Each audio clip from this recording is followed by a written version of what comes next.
Aujourd'hui, le recyclage est partout dans notre quotidien. Le gouvernement pousse les citoyens à faire le tri dans leurs déchets ménagers, notamment avec leur campagne ProTri.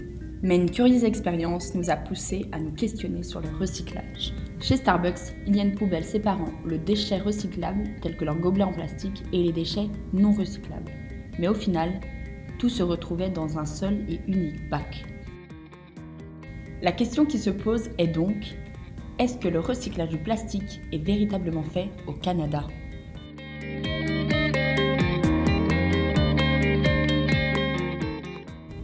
On peut déjà se poser une question essentielle. Qu'est-ce que le plastique ? Le plastique est le plus souvent fabriqué à partir d'hydrocarbures, c'est-à-dire de pétrole. Et le processus de fabrication n'est pas très complexe. Ce processus prend environ 20 minutes et au bout d'une heure, on peut produire jusqu'à 1200 kg de billes de plastique. C'est donc un processus rapide pour une matière surutilisée à l'échelle planétaire. La production de plastique a connu une croissance mondiale exponentielle durant ces 50 dernières années. Elle a augmenté de 2000% exactement. La croissance des individus qui ne s'arrête pas et la globalisation ont conduit à cette croissance incessante. Il est prévu qu'en 2050, il y aura plus de plastique dans les océans que de poissons. L'industrie du plastique ne cesse de croître, par conséquent, l'externalité retombe sur l'environnement. Pour se rendre compte de la présence du plastique dans nos vies, voici quelques chiffres. 1 million de bouteilles en plastique sont achetées chaque jour dans le monde. 2 millions de sacs à usage unique sont distribués par jour dans le monde. 500 millions de pailles en plastique sont utilisées chaque jour aux États-Unis uniquement.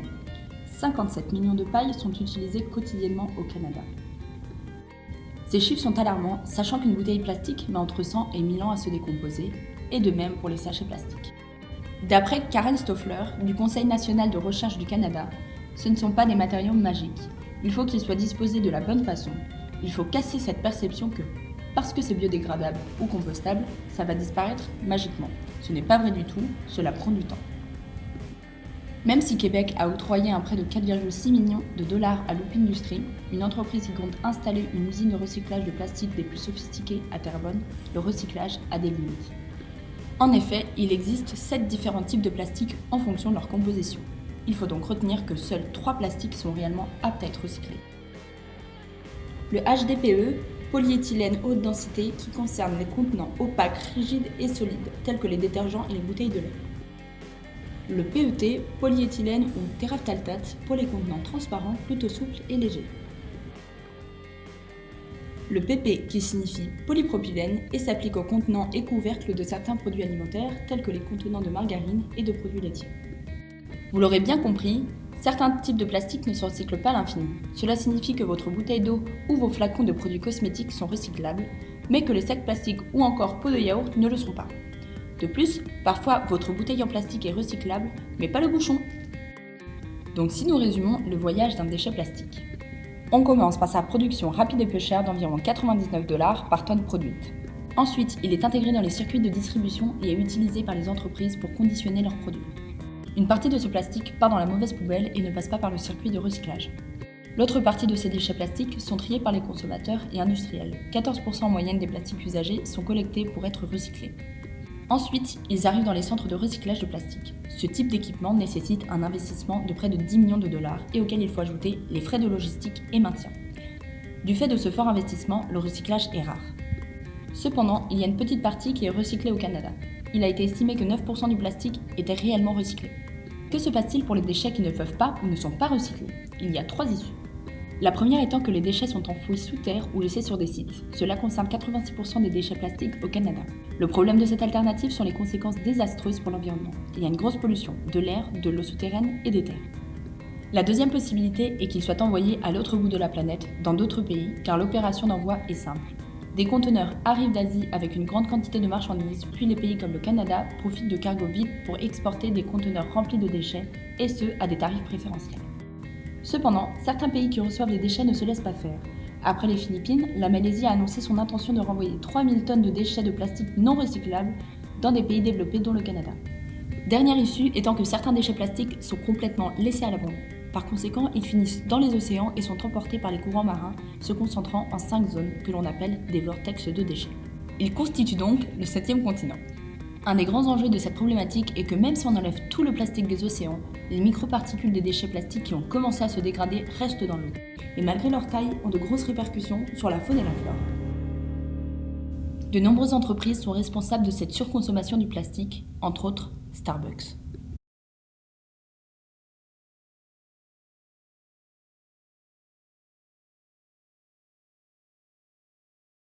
Bonjour, je m'appelle Marwan et j'ai travaillé au Starbucks pendant 5 mois, de mars 2016 jusqu'à juillet 2017.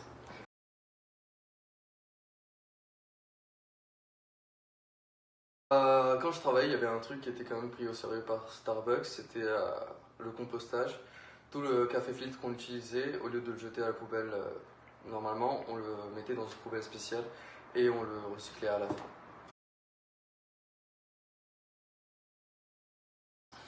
L'expérience, enfin le truc qui m'a un peu marqué quand je commençais à travailler au Starbucks, c'était on avait les poubelles pour les déchets, on avait aussi les poubelles pour le recyclage. Et la poubelle du recyclage séparée en trois, le carton, le plastique et le papier. Mais au final, ça allait dans la même poubelle à la fin. Et j'avais l'impression que c'était un peu du greenwashing que Starbucks faisait.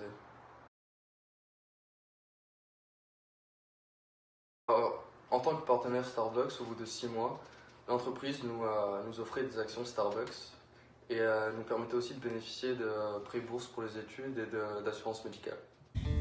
Le cas Starbucks est très intéressant de par les nombreuses polémiques qui entourent l'entreprise quant à sa manière de gérer sa consommation de plastique.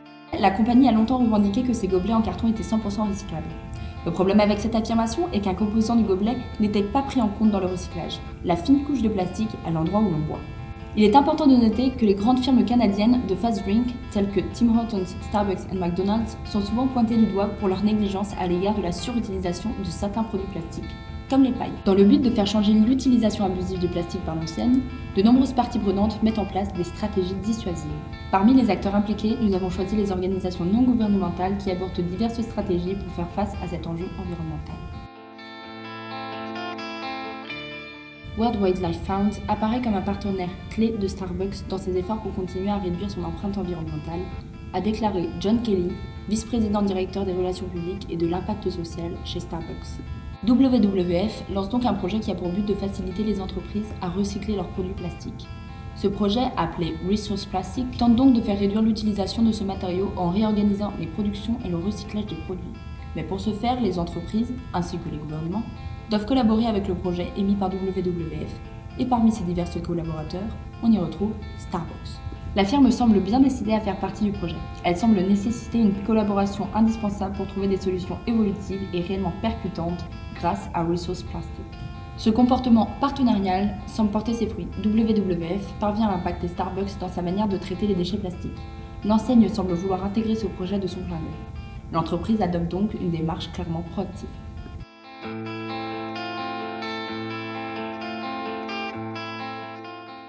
L'ONG canadienne Stand Earth tente d'impacter Starbucks quant à son laxisme du traitement de certains déchets qui finissent dans la nature. Cette ONG tente d'agir de deux façons. Tout d'abord, en illustrant leur impact environnemental à l'aide d'images fortes, mais aussi en participant aux diverses assemblées générales pour interpeller le PDG. Stand Earth n'a d'autre alternative que de tenter de convaincre la direction de la firme par diverses actions de ce genre. On remarque que la firme s'engage de plus en plus dans des promesses visant à améliorer sa gestion du plastique. Stand Earth apparaît bel et bien comme un acteur qui fait évoluer la situation. La contribution de l'ONG amplifie l'évolution de l'enjeu du recyclage vers un avenir plus durable.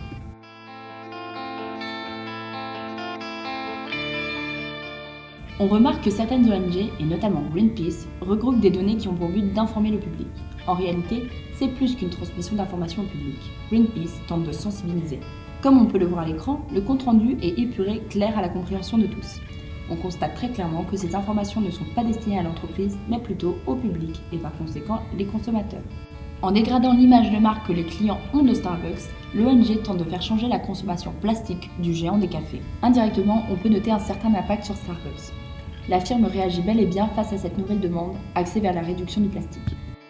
Au vu des pressions des ONG et des nouvelles préoccupations des consommateurs, Starbucks a élaboré un nouveau couvercle pour éradiquer les pailles à utilisation unique d'ici 2020. Ce couvercle, appelé Nitro, va être utilisé pour toutes les boissons.